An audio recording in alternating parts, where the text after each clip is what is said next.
C'est l'heure des informations sur Bénin TV. Bonjour à tous et bienvenue. Dans les titres de l'actualité, le cajou est une culture de prédilection dans la commune de Banté. Malheureusement, la production connaît une baisse de régime. Les acteurs se sont retrouvés pour mener des discussions et inverser cette tendance. Boycon franchit un nouveau cap dans sa dynamique de développement. La commune vient de se doter d'un parc à bus entièrement modernisé à suivre la cérémonie d'inauguration. Et puis le festival Zogbin hors du Bénin, c'est d'ailleurs l'idée derrière le partenariat qui le porte. La ville de Bordeaux en France et la commune de Parakou entendent sceller le rapprochement pour promouvoir la culture et la jeunesse.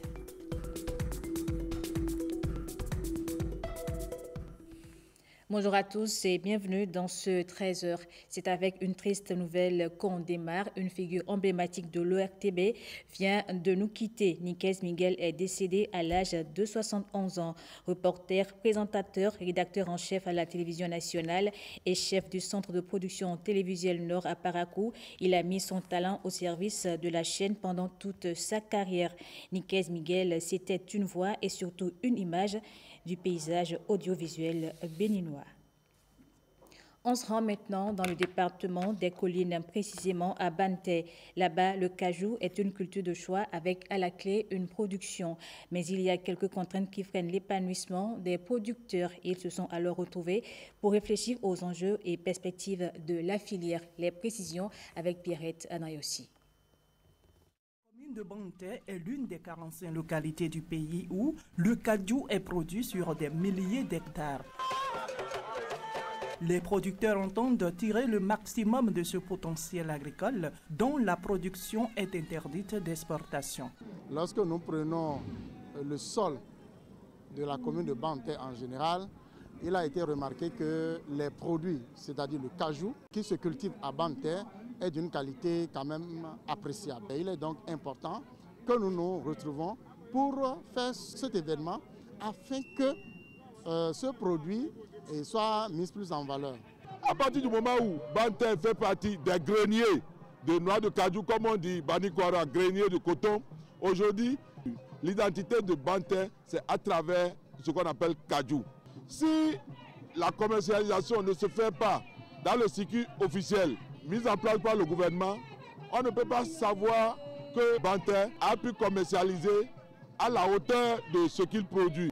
Quand on dit que c'est le gouvernement qui fixe le prix d'achat des noix d'anacarde, c'est un abus de langage. Le gouvernement ne fait qu'homologuer. Personnalités politiques, cadres administratifs, chefs traditionnels et religieux, tous se sont réunis autour de ce label du pays des pactes de terre, le cajou. Selon les techniciens, c'est un produit dont la qualité est vraiment recherchée, tant au plan national qu'international. C'est un héritage que nous avons eu de nos parents. Et donc quand vous avez un label comme celui-là, il faut le valoriser, il faut le promouvoir. Je soutiens cette initiative. Banté est en tête de peloton de toutes les communes qui produisent la noix de cajou. Et en tant que fils de cette commune, je soutiens fermement, fortement cette initiative. Le cajou est notre or au niveau de la commune de Banté. Nous ne pouvons que remercier les autorités qui ont su montrer à la phase du Bénin et du monde que le cajou peut véritablement faire la richesse de notre commune. Des manifestations culturelles et cultuelles ont meublé ce rendez-vous de l'identité culturelle et économique du cajou à Banté. On quitte Banté pour Boycon. La commune qui est au cœur du réseau routier national franchit un nouveau cap dans sa dynamique de développement. Elle vient de se doter de son parc à bus entièrement modernisé. Ceci pour répondre à un besoin de structuration du transport interurbain de la localité. Pierrette Adayossi et Canel Capo ont assisté à la cérémonie d'inauguration. C'est le tout nouveau parc à bus moderne de la ville Carrefour Boycon. Boycon se succède à elle-même. Le parc à bus d'Agbangon devient la plus belle gare de notre pays. Et la gare de Saklo à Boycon devient la deuxième plus belle gare. Et sur fonds propres de la mairie, nous sommes en train de rénover notre gare séculaire qui a plus de 100 ans, qui deviendra la troisième plus belle gare. C'est vrai que l'accouchement a été difficile, Mais aujourd'hui, on peut tous se féliciter de ce joli joyau qui est ici livré vraiment au bénéfice des populations locales. Et c'est un joyau architectural en briques de terre comprimées qui est vraiment fait plaisir aux yeux. Parmi les aménagements réalisés, nous comptons un bâtiment central, une clôture périphérique, des hangars, des restaurants, des magasins de stockage, une galerie marchande, un quai d'embarquement et de débarquement sur lequel nous sommes actuellement. Le joyau érigé est cofinancé par le Programme de développement des infrastructures économiques et marchandes PDM, la coopération suisse au Bénin et le projet d'aménagement urbain et d'appui à la décentralisation PORAD. Le financement de cette modernisation à près de 1 milliard représente une importante dépense pour le Bénin, mais chacun d'entre nous comprend l'importance de disposer d'un cadre adapté aux questions de transport de nos populations. Le parc à bus que nous inaugurons aujourd'hui à Boyko n'est pas une infrastructure comme les autres. Il est un symbole de transformation, un levier d'opportunité, un outil structurant pour la mobilité, le commerce, l'emploi et la dignité des usagers. Je voudrais, avec la permission du maire, demander et surtout aux acteurs du parc à bus de Boycon de bien l'entretenir. Le nouveau parc à bus modernisé vient améliorer les conditions de travail des transporteurs. Il va contribuer aussi au renforcement de la mobilité urbaine. L'école de Damabou, dans la commune de Parakou, vient d'être dotée d'une salle de classe entièrement équipée. Le donateur, c'est Richard Boni Ourou, à travers la fondation Terrien Terrienne. Les précisions avec Kolaole Boniface Biaou. Richard Boni Ourou fait don de classe entièrement équipée aux populations du quartier d'Amabou.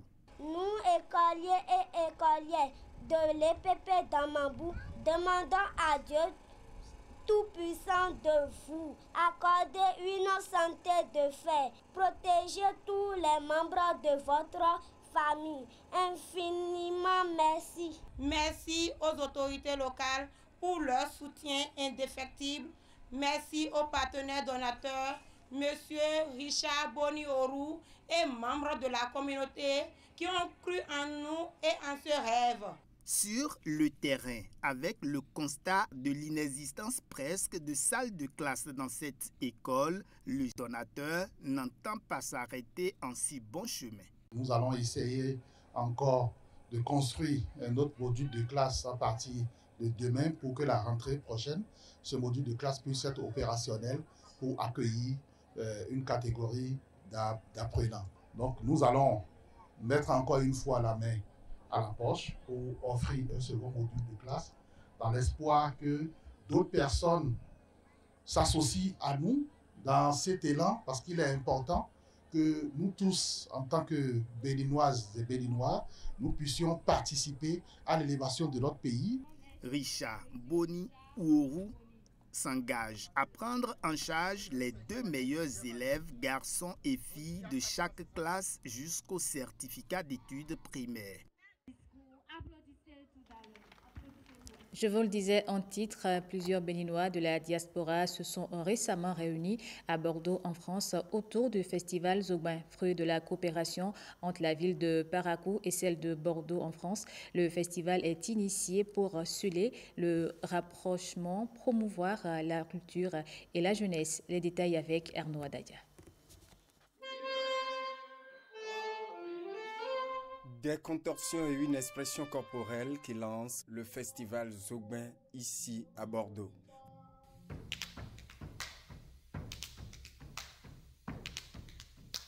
Face à ce podium, un public essentiellement composé de Béninois. Ministres, conseillers, consuls et Béninois de la diaspora de tous statuts sont à ce lancement de la première étape du festival Zogbin en France. Leur objectif est de réussir à vendre le Bénin ici à Bordeaux, au-delà des frontières du pays. Tous les hommes ne sont pas des hommes, il y a des animaux. On y est,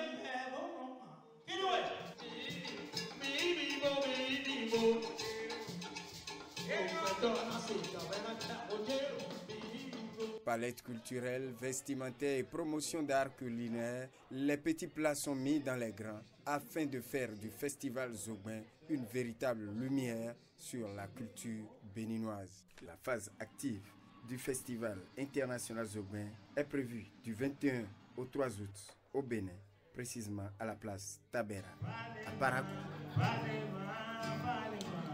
La ville de Bordeaux est déjà invitée.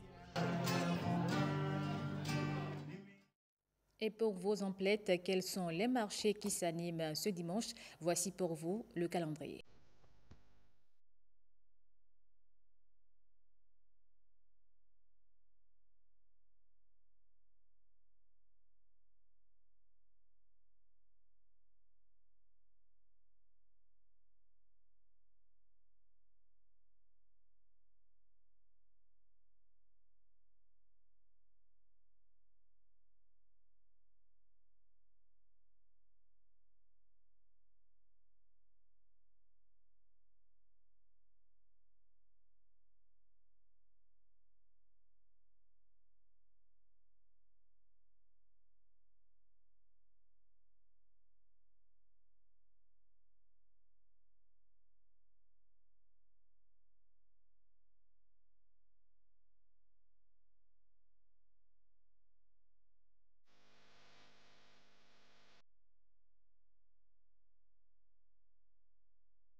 Et voilà qui met un terme à cette édition du journal. Merci à vous de l'avoir suivi.